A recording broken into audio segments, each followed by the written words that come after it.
Thanks, Mr. Chairman. Mr. Secretary, thank you for being here. One can't be effective in your job without a sense of history, and you have that sense of history. And it was Sunday in Chicago. It was a bright, sunny day, but it was about 1 degree. And we had a rally outside the Catholic Church in Ukrainian Village in Chicago. And I spoke to about 500 people there. They were holding, obviously, many Ukrainian flags and posters, but Lithuanian flags and Polish flags. They have a sense of history, too. They have endured, personally and through their families, the aggression of the Soviets and the Russians. I'm worried about where we are, and I've joined with a dozen of my colleagues here, Democrats and Republicans, urging you to call on the President to provide defensive arms to Ukraine and to do it quickly. I sensed the administration was moving that direction, that Angela Merkel and perhaps President Hollande begged for time for an attempted ceasefire before we made that military investment. And now we know the results, reported this morning, that the separatists have not complied with any of the 3 sequential steps prescribed by that agreement. They include full ceasefire, unfettered access of OSCE, and withdrawal of heavy weapons.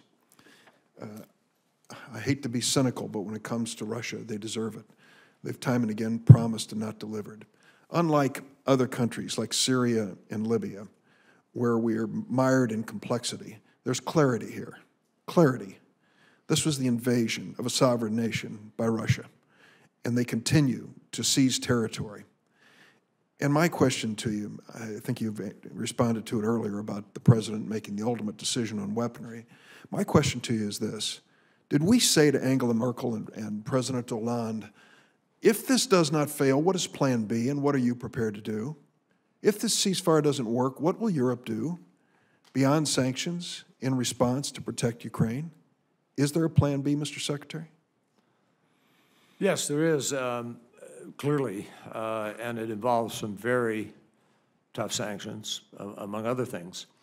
It also will obviously weigh heavily on the choices that the President then has to make with respect to recommendations that are or aren't being made to him.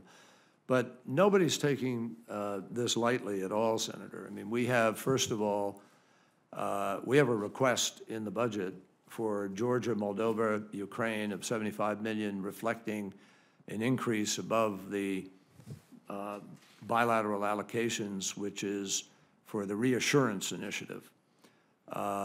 And that will enhance the interoperability of the NATO allies and non-NATO partners who are most threatened by Russia at this moment.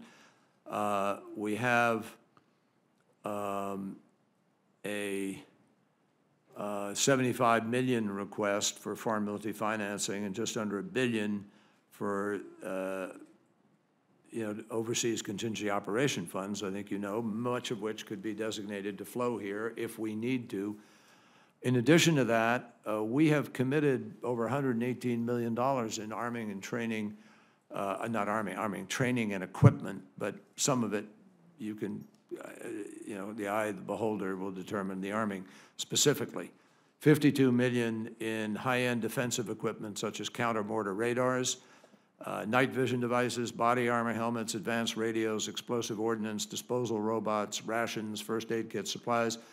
$47 million in the equipment to their border folks to help them, heavy engineering equipment, thermal imaging, other monitoring equipment, patrol boats, uniforms, generators, and more equipment is planned to be arriving. We have $19 million in Global Security Contingency Fund that's training and equipment to 6 companies and headquarters elements. So we're out there doing a lot of different things. Are Germany and France going to join us in this effort? Germany and France are doing certain things that are non-lethal and that are not providing, lethal assistance at this point. There is still a debate going on about whether or not, in these final moments, with the Balsava now, tragically, the victim of the excess, what does that mean? The latest indications are that several units, that Russian units are now outside, they're on the border. There's training going on in Rostov.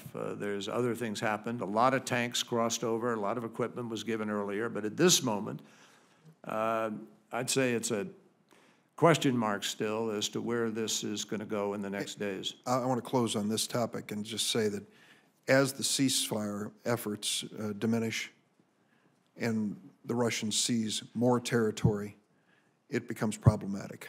I think we need to move and be ready to move quickly.